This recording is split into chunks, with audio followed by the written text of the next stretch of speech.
Olá pessoal, tudo bem? Vamos lá, começando mais um Mercado em Análise, a nossa análise semanal sobre tudo que aconteceu essa semana no mercado financeiro e o que pode acontecer na semana que vem. Vou começar falando um pouquinho, como geralmente faço, sobre o cenário externo, né? Começar pela China. A China teve um ponto importante essa semana, né? Alguns dados saíram demonstrando recuperação da economia chinesa. Essa já era esperada, ela já vinha se recuperando mais rápido do que o restante do mundo, então foi um fator positivo. Na zona do euro, na Europa, de uma forma geral, nós tivemos dois pontos de destaque. O primeiro deles é o Brexit, né? A saída do Reino Unido da zona do euro. Isso está em muita discussão ainda, porque há a grande possibilidade do Reino Unido sair do bloco sem acordo comercial, né? Os outros líderes, inclusive a Angela Merkel, né, da Alemanha, tentou melhorar essa situação, inclusive demonstrou uma certa submissão, pedindo mais um prazo para negociação, para que haja esse acordo comercial, mas aparentemente o primeiro-ministro lá, o Boris Johnson, não está muito disposto a acordo, e isso, se de fato saírem sem acordo, tende a ser muito ruim para a economia. O segundo ponto de destaque na zona do euro essa semana, na Europa, aliás, de uma forma geral, foi a questão da pandemia, né? Então, vários novos casos de coronavírus, alguns países já têm demonstrado a grande possibilidade de voltar com lockdown. Isso também gerou uma certa aversão a risco nos mercados internacionais. Nos Estados Unidos, eu destaco 3 pontos importantes, né? O primeiro é a eleição. A gente já sabe, a eleição ocorre lá daqui a 15 dias. As pesquisas apontam a perda da eleição por parte do Donald Trump. Então, quem deve ganhar a eleição lá é o Joe Biden, né? O democrata. Então, volta para o Partido Democrata a presidência lá nos Estados Unidos. A gente teve ainda um segundo ponto importante aqui, que é o pacote de estímulo. Há uma grande discussão lá sobre o pacote de estímulo para a economia americana, se ela sai antes ou depois das eleições. Obviamente, se sai antes, isso poderia mostrar uma certa força do Trump, e muito perto da eleição isso poderia ser realmente um fator diferencial para ele.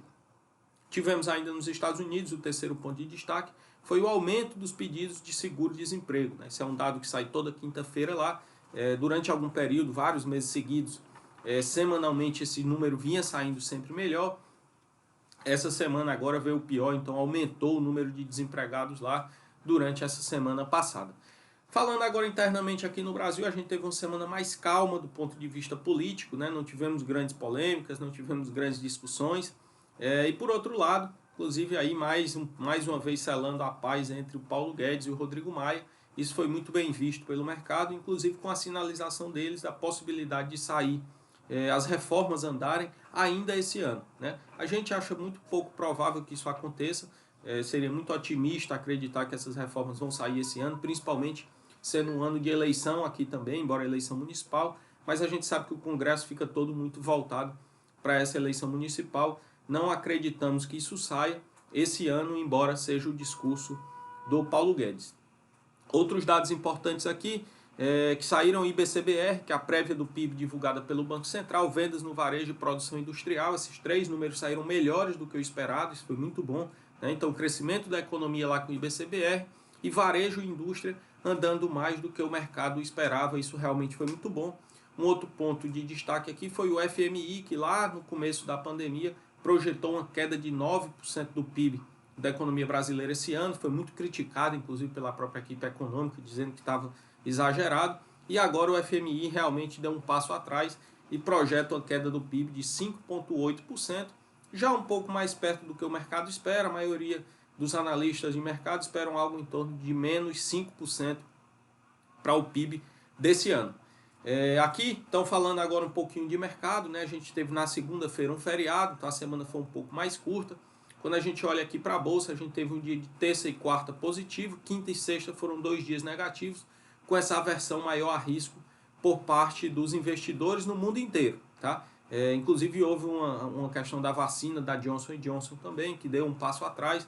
Uma das pessoas que estava sendo testada teve um problema, e aí a vacina também teve que ser paralisada. Os testes, né, com a vacina tiveram que ser paralisados. Isso também afetou negativamente o mercado.